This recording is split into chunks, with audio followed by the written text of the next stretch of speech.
got a top speed of 180 miles an hour, which is, I don't know if you've heard, really, really fast. I'm here in the 2023 Alpina XB7, 631 horsepower and 590 pound-feet of torque of V8 twin turbocharged thunder underneath the hood. We're gonna put this thing through its paces on the back roads of Pennsylvania. Let's get going. First thing you notice is, holy shit, this thing is fast. This is faster than any SUV that weighs this much has any right to be. BMW says 631 horsepower. I wouldn't be surprised if it was a lot more. They tend to do that. I mean, I've driven a lot of cars, and this is one of the first where I'm like, this perhaps is too fast for what this is. A monster. And these back roads aren't even where it's really supposed to shine. No, no, no. This is an Autobahn barn burner. You're supposed to be able to fly with this thing. It's got a top speed of 180 miles an hour, which is, I don't know if you've heard, really, really fast.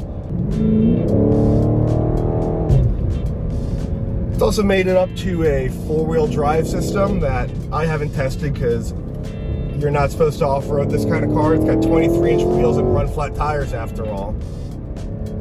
I mean, just look at how fast we're attacking these corners.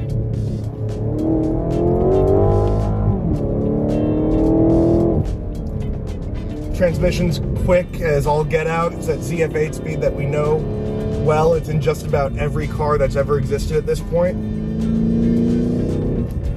And it just rips. It's unbelievable.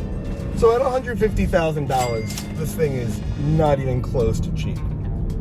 But you know, in a lot of ways, it's punching above its weight class. I've driven the Range Rover, the Bentley, loaded up Escalade. This goes toe-to-toe with the best of them and drives way better than all of those cars.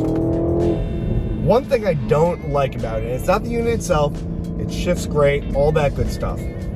It's that Alpina insists on putting, instead of paddles that every other car has these days, you get them on a Nissan Versa. Instead of paddles, there's these little, like, buttons the size of your index finger. It makes shifting just that little bit more annoying and harder, which is why I found myself primarily, hairpin turn. I found myself primarily keeping the transmission just in sport mode and letting it do the shifting for me. It's a good unit. It, for the most part, knows what gear I want to be in and what I want to do. The only thing that gives me pause about the XB7, excuse me, is the looks. I don't love them. I like other BMW controversial looks. Like, I think the XM is kind of cool looking. I just don't love the way this thing looks. I think it looked better before they facelifted it. Now, I mean, that wouldn't keep me out of the car. It's definitely striking. People who know what this is are very excited to see it, and I don't blame them. I mean, how many Alpinas do you see just driving around? I have it in Sport Plus right now, which is the hardest suspension setting, and it's still incredibly comfortable. Now, don't even get me started on the other suspension modes. There's 5 of them.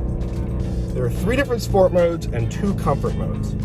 You're missing an eco mode, and that's because there would be no point. This thing, I've been getting 12, 13 miles to the gallon. The APA rates it a little higher than that, but you're never gonna be able to get there, especially if you do any even vaguely spirited driving. If you like driving and you need an SUV, there's nothing. There's nothing else. This is nearly the beginning and the end of the list. That's the way it stops, starts, goes around corners, blasts off gear shifts. It's like few cars I've ever driven. And it's fantastic for that. It really is. It really, really is. Folks, that's all I got. Thank you so much for watching. As always, if you have any more questions about the Alpina XB7, make sure to drop them down below. See you later.